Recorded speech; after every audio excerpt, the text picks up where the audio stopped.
He's headed to the old sawmill. Going in after him. It's gonna be dark soon. When does that ever stop me?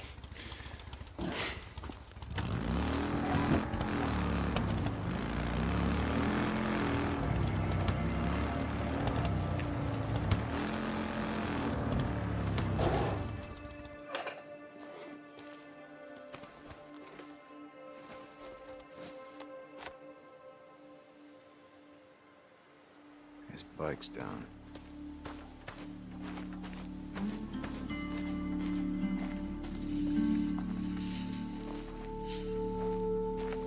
Alright, Two Dog, where the hell are you?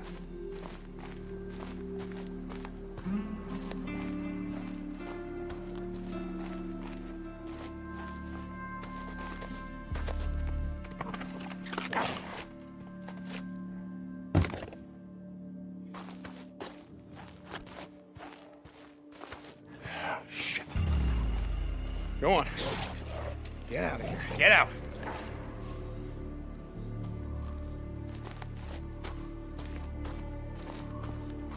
Well, that ain't him.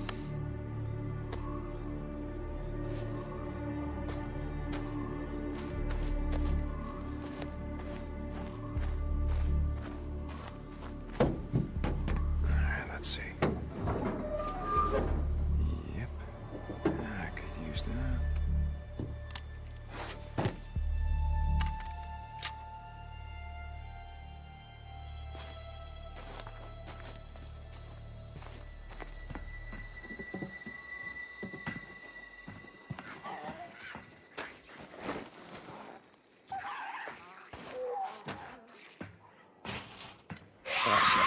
Oh, shit.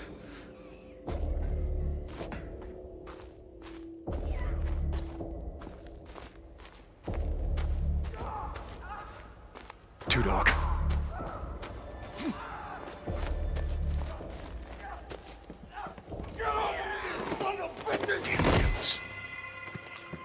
Two Dog! Damn it! Stop, Two Dog!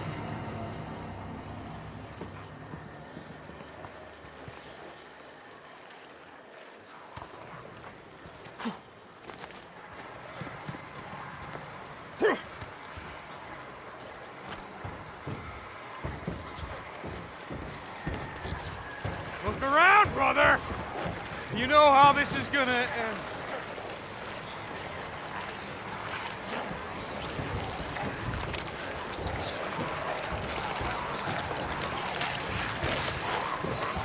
Where you at?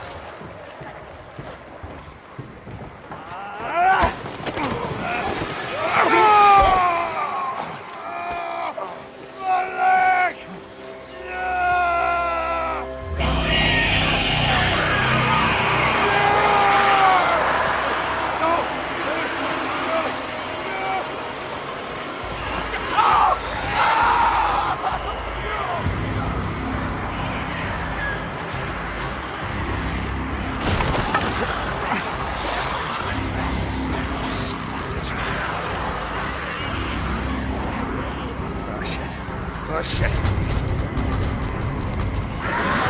Come on!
Someone asked me once if I remembered how it all went down, as if it happened so long ago that anyone could forget. So yeah, I remember. I remember when our homes and our towns turned into graveyards. When the wilderness became our only hope for survival. I remember when the planes fell out of the skies. When the trains stopped running. When the turbines shut down and the world went dark. I remember when they put up the razor wire like it was gonna stop anything. And the feds ran out of body bags. Dig, rope. And some of us sort of lost our minds. I think it's dead. Some lost more than that. Much more. I remember when we lived by a code, when brotherhood meant something, and living meant more than surviving. Goddamn liar! So yeah, I remember how it all went down. I don't give a damn about any of that. You know what I remember most? Riding the open road. The smell of your hair. The touch of your skin. I remember you. But those days are gone. Now I'm a drifter. A bounty hunter.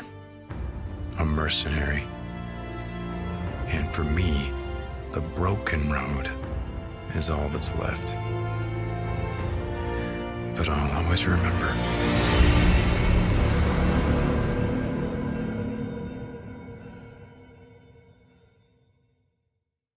Hey guys, we are back here on PlayStation Livecast, coming at you live. We're here in the PlayStation booth, and we are here with John and Chris from Ben's studio.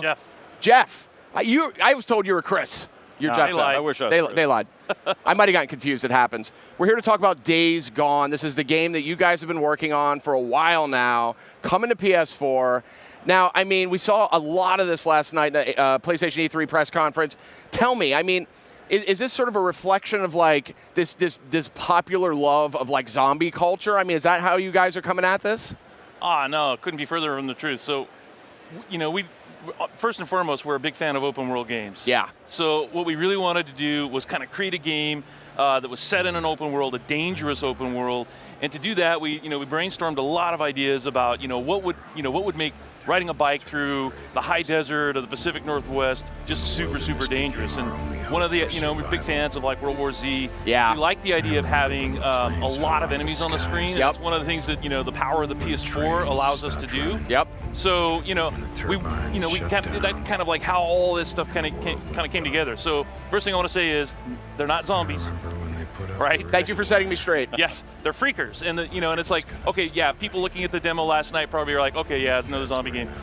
Biggest difference is our freakers are alive, right? So it's an infection. If depending on how old you were when you were infected, it alters you in a different way. And so, more importantly, they're alive in that they have needs and rules, and oh yeah, they have a cycle that they live by, and that really informs a lot of the open world sandbox gameplay, the way that they understanding how they behave and what they need. Yeah, and so different behaviors. Yeah. Right? So like in the demo, you saw Deacon came across a newt. So newts are adolescents when they were infected, and they're opportunistic. They run away from you unless they feel like they can get the jump on you, or if your health is down, then they'll be you have to kind of watch the rooftops. So that they're one type, the Horde is another type, and there's several more in the game. Fascinating. Yeah, that you guys really are I think, trying to kind of re-examine some of these sort of tropes that we see out there a lot. Bring something new and fresh. That's awesome. Another thing that really caught my eye, and we're seeing some great footage here. Game is a looker, no doubt about it. I'm really interested in sort of the world and the protagonists themselves. What can you tell me about the protagonists? Yeah, so at the end of the day, what we really wanted to do was tell a story that the kind of story that we like to enjoy. So we love all kinds of things like Sons of Anarchy. We were fans of that, and that kind of protagonist. What he represents to us is brotherhood, and camaraderie and just loyalty. So, that kind of brought to it, but also the skill set, right? Like, how, the kinds of things that a biker would know how to do, like riding the bike. We're seeing some of that right now, actually. The love of the open road. I mean, that's a huge part of the game. Yeah. He doesn't want to settle down in the encampments. He refuses to, because his the MC's all gone except for, you saw in the trailer, he's got like one friend left. And just, his ability to like stay alive. Yeah, and it's not a game about bike culture or about a biker gang. It's about a guy who was a biker before everything fell apart. And he's struggling to fit into this new world. But that skill set he had, that badass skill set, kind of has a purpose here. It's got a value as a bounty hunter and as mercenary. There's a lot of people in this world who need things. They need vengeance. And he's just the guy to help deliver it for them. Yeah. So in being the outsider, it's not about him being a biker so much as somebody who's not. He's on the outside trying to understand where he fits, on the inside and how he fits there and the conflict that breeds and the way that it motivates a lot of his jobs and missions. And you can see that in the trailer, right? So, the demo is action-packed. It's got these, huge, vast numbers of freakers that you're fighting. But in the trailer, I hope it kind of came across that what we're trying to do is tell a much more sort of human story. So, So Deacon has, he feels loss, he feels regret. Not just everything that happens in the world, but deep personal loss as well. And, the story is really about what happened to him, how did he become this way, and what does his future hold? So tell me a little bit about the environment that we're exploring. I mean, the game is set in the Pacific Northwest, if I'm not mistaken. Where you guys are from, Yeah, so Bend, Oregon. And our fictional town is Farewell, Oregon, and the original name for Bend was, in like 1900, was Farewell Bend, because that's where the Oregon Trail kind of split. Oh, interesting. Yeah, so, but when you think of Pacific Northwest, you think of Seattle, rain, forests, and what most people don't know is that 80% of Oregon is actually high desert. I did not know that. It's on the other side of the Cascade Range, and same thing with Washington, Northern California. It's all very, very harsh environment because we're high elevation and a lot of different kinds of environments. Everything you saw in the trailer is real. You can ride your bike through those areas, you can explore, you have dense forests, you have desert areas, you have lava tube caves, all created by sort of volcanic activity over the last million years. Yeah, it's not all hipsters and exotic donuts. I'm Starbucks coffee. Yeah. I'm glad to know that. That would be maybe the worst apocalypse of all. So here we are, we're seeing a horde. I can only imagine that it's got to be a real technical struggle to animate these many characters on screen at once. Oh, and we have, look at that. We have a studio of about 100 people and just some really, really talented engineers who were able to work, using the power of the Unreal Engine and a lot of our own code. Because every single one of those guys is real. It's not like it's not like we have a few active guys in the front of the horde. And then some sprites kind of bobbing it's like around. Every single one of those guys. And when you watch, look at that. When you watch Jeff play the demo last night, he played it one way. You could literally play this demo any way you want. Yeah. You're going to see me kind of go inside the building here. You could go left, you could go right, you could go straight. You could just take your chances anyway. This is awesome. And I mean, again, I've just never seen such a quantity of creatures. They look great too, but it's very that's very disconcerting getting that vision. I don't know what I would do if I was in that situation. It's very upsetting. So very, very cool. Early on in the game, you run for your life. Yeah, yes. I can imagine. And a little earlier, we saw one of those newts you were talking about. Yeah. Super creepy. Geez, this is really intense here. I wasn't able to see every second during the press conference, so this is fun for me to get a closer look. Bam! Good stuff, good stuff. So, obviously Deacon is a former biker, he's a biker. How will the bikes impact the gameplay? I mean, other than the ability to ride. It's an important character and tool for the player. It's his bike. He doesn't have throwaway bikes. It's his ride. It's his steed, and he can upgrade it and improve it and make it something that helps him be more capable in the field and carry things out of the field. So it's awesome. It was part of his life before and it's part of his personality now. It's just a different style bike with a different purpose. Yeah, because a lot of open world games, basically vehicles are disposable. You just grab one, you ride or whatever. That's not the way our game works because number one, the roads are broken, right? So we have bridges are out and you do a lot of off-roading. So you can't get cars around the world very easily. So there are other vehicles in the game. But like Jeff was saying, it's like the bike is almost like another character. And like the trusty steed. Yeah, exactly. Yeah. Are you going to be able to upgrade or maintain the bike in various ways? Or? Yeah, we're not going into a ton of detail about that, but yeah, one of the things we really sort of wanted to do was ground the game. Yeah. So it's very realistic. We didn't want it to be kind of a chore for the player, but yeah, there's definitely some aspects of, what you would expect to, if you were thinking to yourself, what would I do in a post-apocalyptic world where everything's trying to kill me? We kind of wanted to try to deliver on that. That's awesome. So we're still seeing this horde, and this is really an awesome set piece. And you were talking a little bit about alternate paths. I'm told that there are, there's traps, there's gadgets, there's crafting. Tell me a little bit about how that factors in here to Days Gone.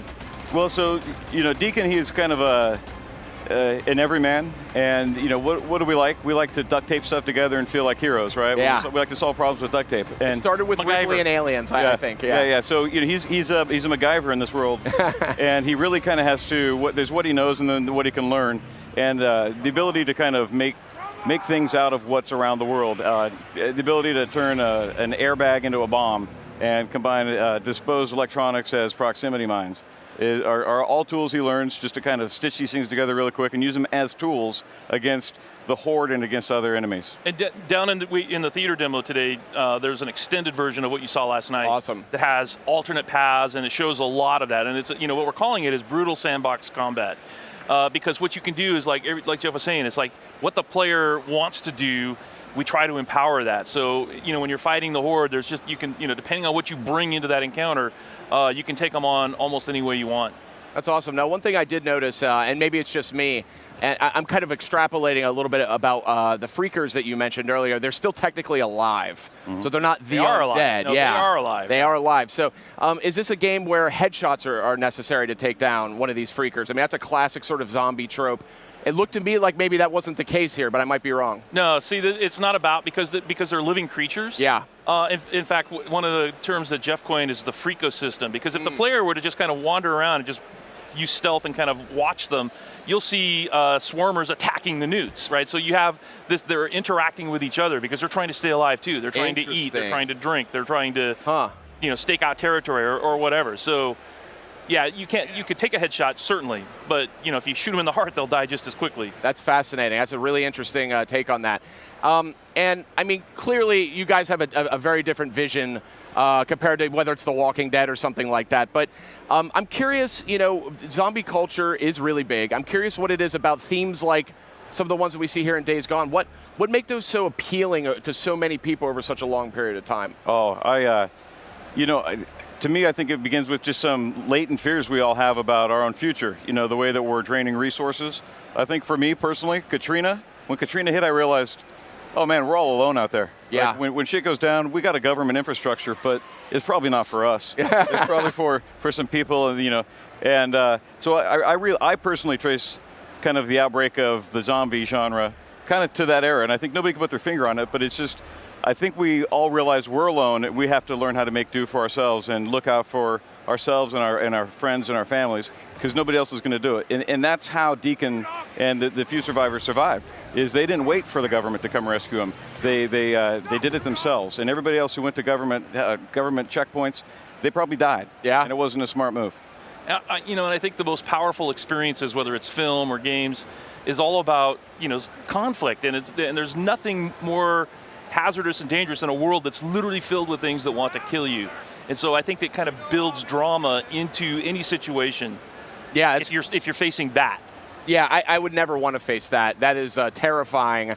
And again, it's such a fresh array of features that you guys are bringing to some concepts that we've seen before, but now we're seeing them from a very different perspective. Really excited about Days Gone. I know you guys are still deep in development on this one. Are you flirting with a release time frame at all? Do you have any idea when this game's coming out? Yeah, we have some vague, we're not talking about that right now, but one of the things that we really love about being part of Sony is that they really want the game to be awesome. So like we said, we've been working on this game for over 3 years, and it just allows us time to develop every part of it, the character and the and the world and the setting, and it's just been really awesome to have the time to make the best game we can. Guys, I appreciate it so much. Thank you for coming by PlayStation Livecast. Really, game's looking fantastic. Thanks for having us, man. Yeah, absolutely one of my standouts of the show. We are going to hear more about Days Gone in the days to come, I think.